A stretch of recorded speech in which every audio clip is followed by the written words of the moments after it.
Amém? Abra sua Bíblia no livro de Lucas, capítulo 1. Evangelho de Lucas, capítulo 1. Amém?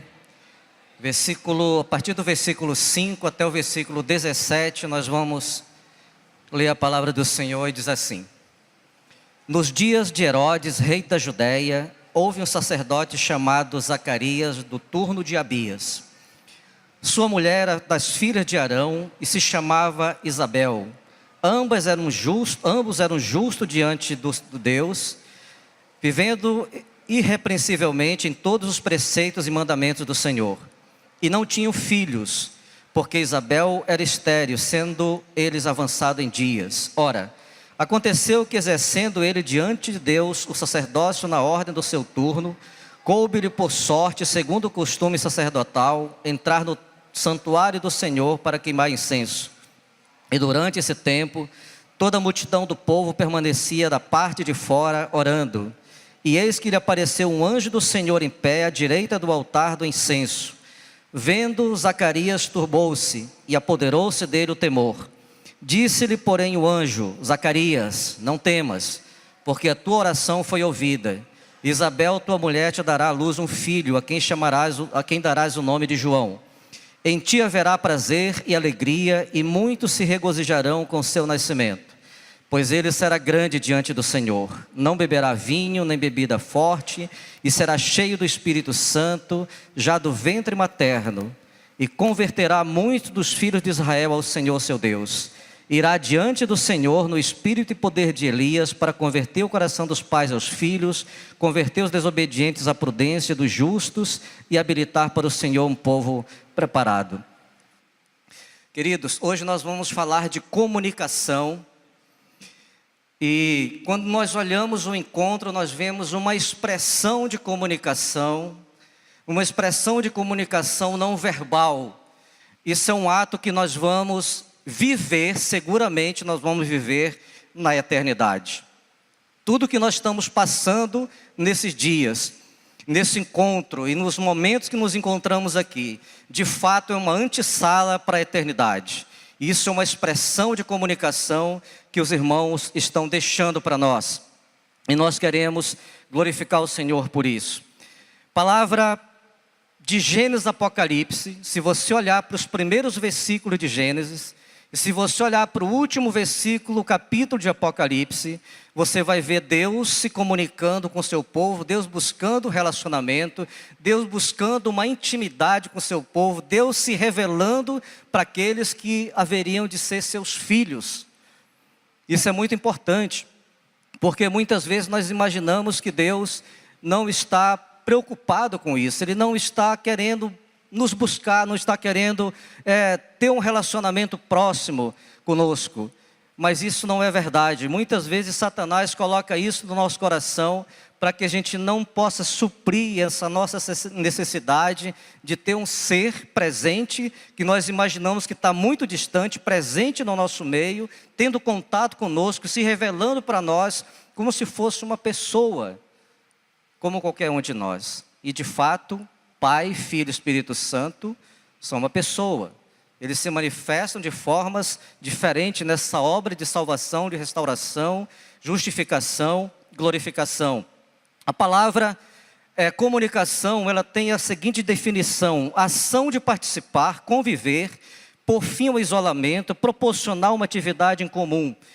Tem que haver uma pessoa falando e uma pessoa ouvindo. Isso é comunicação verbal.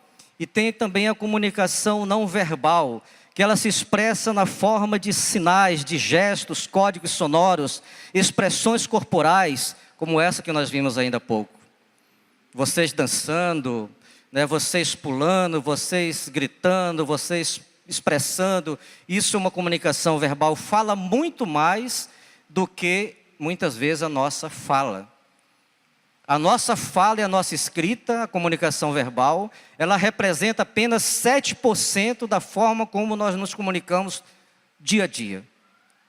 E essa comunicação não verbal, através das imagens que também se refere às cores. A gente vê a igreja toda colorida, várias cores, pessoas vestindo todo tipo de roupa, de cor. Isso representa comunicação verbal, não verbal, imagens que se traduzem em cores. Isso é muito interessante. E ela representa 93% daquilo que nós fazemos, da forma como nós nos comunicamos todos os dias. Aquelas agências de inteligência, Estados Unidos, a CIA, o FBI, a Polícia Federal no Brasil, eles consideram muito mais essa comunicação não verbal para ver a sinceridade da pessoa no que ela está dizendo do que simplesmente a fala. Às vezes ele está falando uma coisa e a expressão dela corporal está dizendo uma outra coisa. O irmão aqui, o irmão Dácio, que é militar, com certeza conhece muito bem disso. Sabe do que representa de fato uma comunicação não verbal.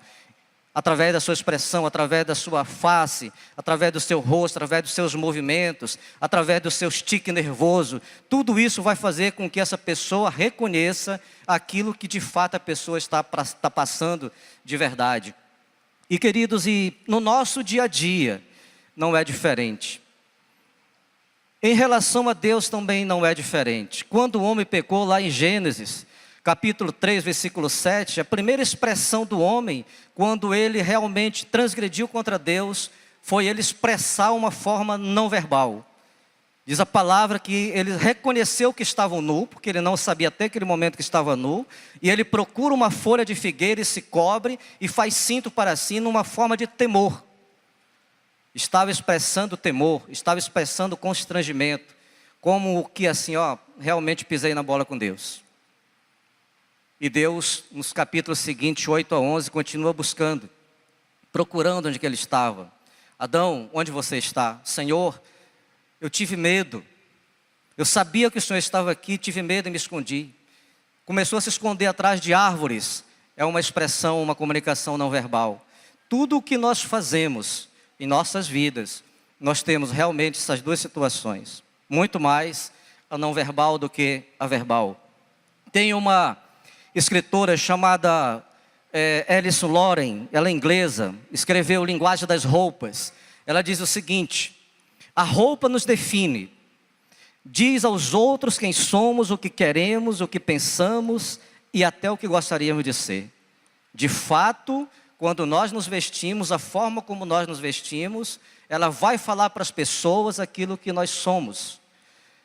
Tem muitas empresas, quando contratam uma pessoa, dependendo do tipo de trabalho que ela vai exercer, ela vai observar que tipo de roupa essa pessoa vai se apresentar. Dependendo do tipo de roupa que ela se apresentar, essa pessoa está apta a exercer aquela atividade ou não. Fala muito conosco. E graças a Deus que Deus é um Deus multicolorido. Céus são assim. Com certeza, coisas maravilhosas, porque as suas criaturas são assim. Aleluia. E eu quero falar, queridos, de três pontos. Primeiro, comunicação no âmbito secular. Para que a gente entenda um pouco daquilo que Deus quis falar com o homem, da forma como Ele se comunicou com o homem nesses anos todos. Aleluia.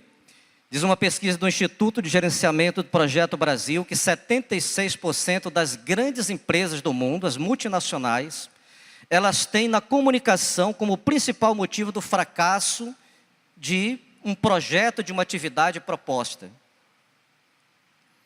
76% das 300 maiores empresas do mundo têm na comunicação como uma proposta de progresso, de vitória, uma proposta de derrota. Isso é muito importante para a gente definir. Uma outra coisa, empresas no mundo todos os dias estão sendo abertas. Brasil, em qualquer parte do mundo, empresas diariamente estão sendo abertas. E diariamente empresas estão sendo fechadas. Por que que isso tem acontecido? E a gente pode imaginar que a empresa não teve uma visão de negócio. Mas essa pesquisa diz o seguinte, que foi uma boa perspectiva de negócio, a pesquisa de mercado foi coerente com o negócio proposto, diretores eram experientes, principalmente essas empresas emergentes de tecnologia, pessoas experientes, mas elas não avançaram. Por que elas não avançaram? E a gente poderia colocar, dentro da definição de comunicação, um fator: habilidade humana. Habilidade humana. Nem sempre as pessoas mais experientes, nem sempre os negócios mais promissores, nem sempre uma pesquisa de mercado para ver se aquele negócio vai dar certo. Ela vai para frente se não houver uma habilidade humana. Isso está no ser chamado humano. Isso chama ação criativa de Deus. Aquilo que Ele colocou em cada um de nós, em todos os âmbitos das nossas vidas. Quando nós olhamos para a comunicação no âmbito familiar,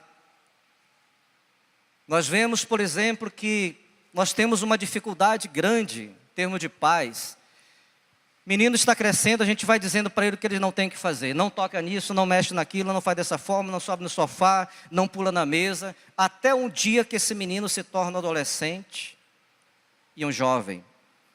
Esse tipo de comunicação, macho, não vale mais para essa criança, não vale mais para a Valentina. A abordagem com ela vai ser de uma forma diferente.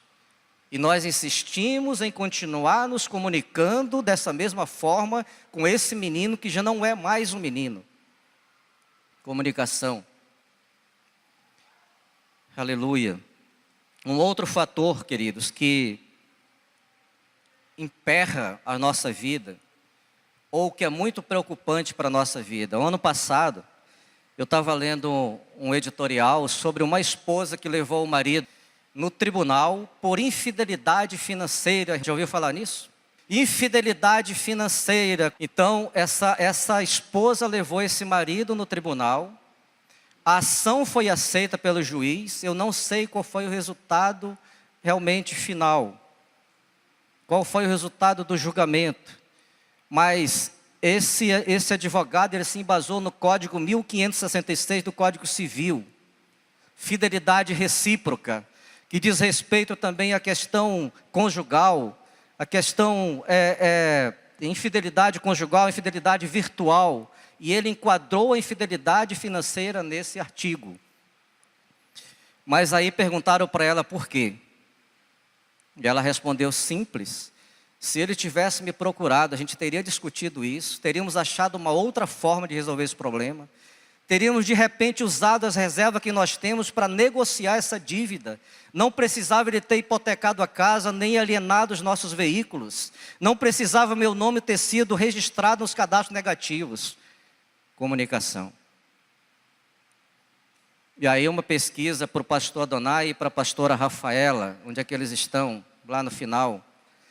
O IBGE, ele diz o seguinte, numa pesquisa feita nos cartórios civis, que nos 10 anos, nesses 10 anos, o divórcio causado por essa infidelidade financeira cresceu 160%.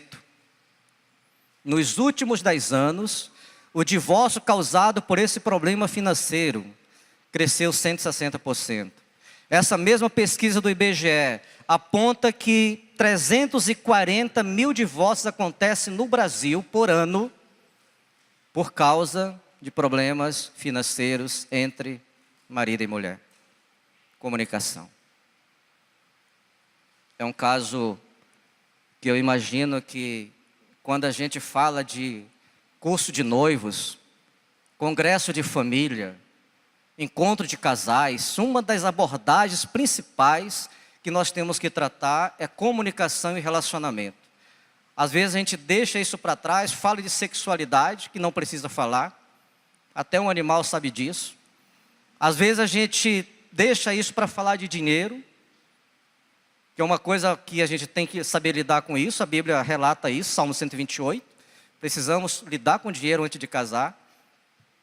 Isso também tem que ser levantado com aqueles que estão querendo casar, os namorados, os noivos, saber o que eles vão querer fazer, como eles vão querer fazer, da mesma forma, quantos filhos terão, se terão filhos, porque de repente casa, mais tarde a esposa não quer ter filho, o marido não quer ter filho, ela quer ter 10, ele quer ter só 2. e entra em conflito. É uma realidade, a gente vê isso todos os dias. Então tem que discutir isso antes, queridos. E a primeira coisa que o pastor Adonai e a pastora Rafaela têm que falar para aqueles assistidos é sobre comunicação. Você sabe se comunicar? Você está aprendendo a se comunicar? Você sabe se relacionar? Porque depois que casa, fica complicado isso. Uma outra coisa, na comunicação familiar. A família é um ambiente de emoções e sentimentos envolvidos. Verdade. Todos os dias, seja pai, seja filho, seja mãe, seja irmão, marido, esposa, nós estamos expressando emoções e sentimentos diariamente. Hoje a gente estava conversando, indo com o Beth, lá no encontro, e falando alguma coisa nesse sentido. Às vezes assim, eu falo para ela uma coisa, né, ela fala, não entendi. Ou então ela me fala uma coisa, não entendi.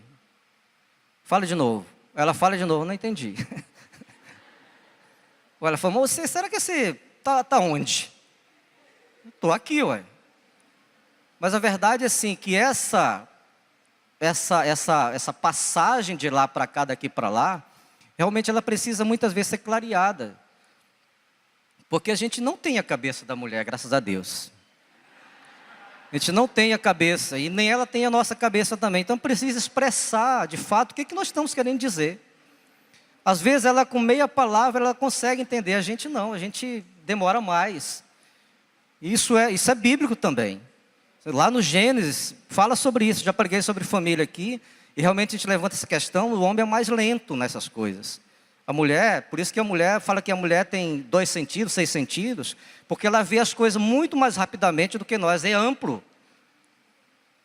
É amplo. A gente é longo, mas ela é amplo, é curto. Então vê isso imediatamente. Relacionamento, né? E a gente tem que saber como equilibrar essa questão emocional e sentimental no nosso dia a dia, com todos os nossos familiares. Nós temos que saber como equacionar isso dia a dia. Um outro fator, queridos, laços familiares são únicos e eternos. Toda vez que nós rompemos um desse laço, ele vai nos trazer problema. Eles foram formados para ser eterno. Eles podem até ser longos, elásticos, tensionados, mas eles são eternos. Eles não podem se romper. E a comunicação, ela traz para a gente muitos problemas, se a gente não souber lidar com isso. Conflitos, litígios, divórcio de todas as espécies, divórcios de pastor e igreja, acontece muito. Aconteceu um tempo aí numa igreja aqui em Viçosa, porque o pastor queria evangelizar, a igreja se divorciou dele porque ela não concordava com ele sair para pregar para as pessoas. Uma outra foi o contrário, ele queria ficar no templo, ela se divorciou dele porque ele não saía. Como entender essas coisas? Comunicação. E um dos fatores da comunicação é que a gente não é claro, a gente deveria ser claro. Quando você abre um negócio, quando você cria um grupo, uma igreja, você não pode ficar obscuro para ninguém, porque a pessoa mais tarde ela não vai poder reclamar que ela não entendeu aquilo. Não era bem aquilo que ela queria fazer. Como o casamento também tem que ser claro. Essa união, essa nação que está se formando, que vai gerar príncipes e princesas, tem que ser claro para onde nós vamos caminhar, como nós vamos caminhar, até onde nós vamos chegar. Tem que ser claro, queridos. Isso também reflete na habilidade humana. Muitas vezes nós espiritualizamos muitas coisas. Eu costumo dizer que a gente, crente, tem a mania de espiritualizar tudo. São coisas naturais. Lidar com uma empresa é coisa natural. Lidar com essa questão família são coisas naturais, são racionais. Lidar com a igreja, com pessoas, são racionais. Ninguém aqui, todo mundo é espiritual 24 horas. Sim ou não? Não. Sim. Ou não? Não entendi. Alguém levantou a mão? Brincadeira, mas é verdade, a gente não é espiritual. Teve uma irmã aqui, que ela pregou para a gente, especialista em questões familiares, e ela atendia pessoas, psicóloga, Elizabeth Pimentel, talvez venha aqui final do ano, novembro, não sei. E ela fala muito isso, eu acho muito interessante. Que às vezes um menino casa com uma menina que está cantando. Camila? Cadê a Camila? casa com a Camila que canta, ou a Fernanda Zaidan que canta, e aí ele imagina que ela vai cantar 24 horas por dia, e não vai. Não vai. Vai ter um dia que a Fernanda Zaidan e a Camila não estão nem aí para cantar, e o marido vai ficar chateado com isso. Ela não vai ser espiritual 24 horas, queridos. Da mesma forma, o menino que toca, prega, ela acha que ele vai estar pregando para ela 24 horas, cantando para ela 24 horas, pisando forte no chão 24 horas. Não faz. Rômulo, não faz. Elisa sabe disso, com certeza. Não faz. Isso é comunicação. A gente precisa realmente atinar para essas coisas. Mas Deus não esqueceu do seu povo. Diga comigo, Deus não esqueceu do seu povo. Aleluia. Isso é uma coisa muito interessante. Nessa questão eclesiástica, a gente tem uma estatística também que antigamente, há uns 3, 4 anos atrás, a cada 2 dias uma igreja era aberta. Hoje a estatística é que a cada 1 dia, 5 igrejas são abertas. Da mesma forma que essa igreja é aberta, ela fecha. O que acontece? Por que acontece? Será que os irmãos não são espirituais? Será que fizemos um negócio errado? Será que Deus não estava naquele negócio? Não. Habilidade humana. Lidar com gente precisa de habilidade humana. Da mesma forma que nós tratamos novo convertido, quando ele chega na igreja, nós vamos colocando um discipulador para ele, um mentor sobre ele. Ele vai crescendo, ele vai aprendendo a Bíblia, ele vai participando dos cursos que a igreja oferece. E mais tarde, a abordagem que você tem com essa pessoa não é mais a mesma que quando ele chegou na igreja. Ele já cresceu. Aquilo que você dava para ele como leitinho, hoje ele não precisa mais, ele precisa de alimento sólido. Se você não alimentar esse irmão, ele vai procurar outro pasto. Então tem que ser alimento sólido, não pode ser mais o leitinho. Muda, comunicação. A palavra igreja, ela tem o significado, a palavra igreja, eclesia no grego, ou sunago, ou carral no hebraico, tem uma definição, uma tarefa específica, companheirismo, solidariedade, sair da rotina e proteção física, emocional e espiritual. A nossa responsabilidade é muito grande com cada uma dessas pessoas que estiveram aqui pulando, dançando, se alegrando. A partir de agora, segunda-feira, amanhã, eles vão voltar para a rotina normal, diária. É preciso serem assistidos. É muito bom se a gente pudesse permanecer naquele lugar lá, Dácio, uma eternidade, muito gostoso. Mas amanhã a gente volta para o trabalho. Amanhã a gente volta para o nosso núcleo familiar. Tudo vai ser natural. E nós temos que assistir essas pessoas. E a igreja tem essa finalidade de assistir emocionalmente essas pessoas. Isso é muito importante. Uma outra coisa, na questão eclesiástica, temos que resolver as nossas demandas aqui. Qualquer que seja a demanda, nós temos que resolver no âmbito da comunidade. Nós não podemos levar isso para fora, temos que resolver isso aqui dentro. Todas as coisas que surgirem, nós temos um conselho administrativo na igreja. Se alguém não sabia, está sabendo agora. Que você pode agendar com eles, marcar uma entrevista com ele, a hora que você puder, a hora que você quiser, a hora que ele estiver disponível, para que você converse sobre as suas demandas. Não leve para fora, discuta aqui, nós somos uma comunidade. A palavra igreja define como solidariedade. Nós precisamos cuidar uns dos outros e não vale isso para fora. Mas Deus não esqueceu do seu povo. Que tem a ver esse texto de João, texto de Lucas, falando de João Batista. Por que ele menciona João Batista? A palavra diz que lá no capítulo 13 de Gênesis, que Deus prometeu a Abraão que daria a terra que o seu pé pisasse, daria a ele, daria a sua descendência, daria a Isaac e daria a Jacó. E isso é uma verdade. Deus, ele nunca esqueceu disso. Muitas coisas aconteceram nesse trajeto do povo de Deus até ele entrar em Canaã e possuir a terra.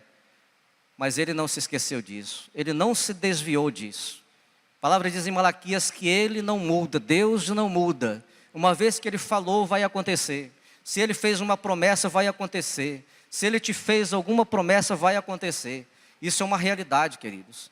A gente pode até buscar outros caminhos, mas um dia Ele vai te pegar.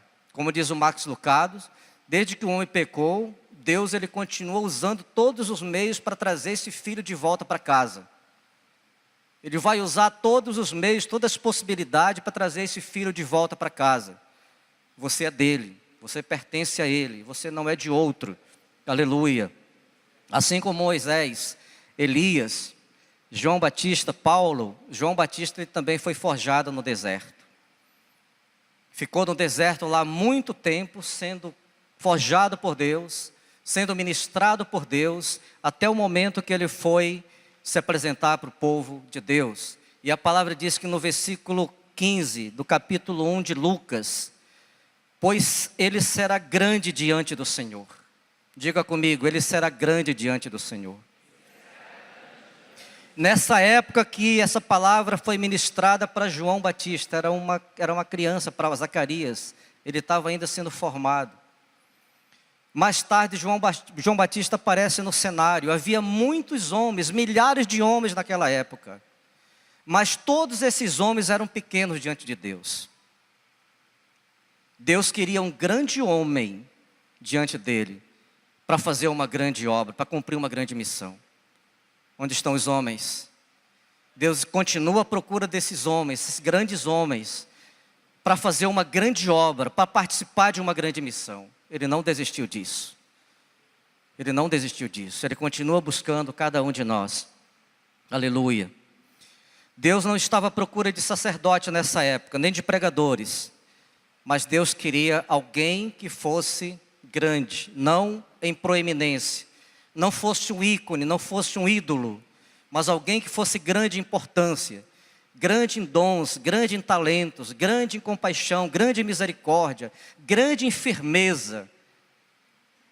Isso é importante para o reino de Deus. Que Deus nos abençoe, que nós sejamos esses homens que Deus esteja procurando. Palavra, não sei se alguns irmãos aqui já conheceram uma Bíblia Revista e Corrigida de Almeida. As antigas, elas traziam entre Malaquias e Mateus, o último livro do Velho Testamento, o primeiro livro do Novo Testamento, Malaquias e Mateus, trazia 4 folhas em branco. Alguém já viu? 4 folhas em branco, representava cada folha 100 anos. 400 anos que Deus não falou com aquele povo. 400 anos que Deus ficou em silêncio total. Não houve uma palavra. Não havia sequer, assim me diz o Senhor. Aquele povo estava realmente enfiado em cerimônias, em legalismos, enfiado em sacrifício de animais, sangues derramados em quantidades,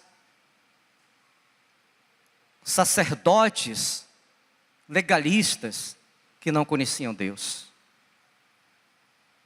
400 anos eles não conseguiram fazer o que João Batista fez em 6 meses. 400 anos, os sacerdotes, esses milhares de sacerdotes, não conseguiram fazer o que João Batista fez em 6 meses. Porque Deus encontrou em João Batista um homem grande diante dele. E ele continua procurando esses homens grandes. Aleluia. Estavam imersos em cerimônia, circuncisão, expiação sem fim. E Deus forjou esse homem, João Batista, enviado por Deus, foi enviado por Deus, moldado por Deus. Ele foi cheio de Deus e foi incendiado por Deus para fazer essa grande obra. Onde estão esses homens? Moldados por Deus, incendiados por Deus, preparados por Deus para fazer essa grande obra. Deus está atrás dessas pessoas, continua atrás. Amém? Sua doutrina era diferente, sem holocausto, sem cerimônias, sem circuncisão. Sua dieta estranha, sem vinho, sem banquetes.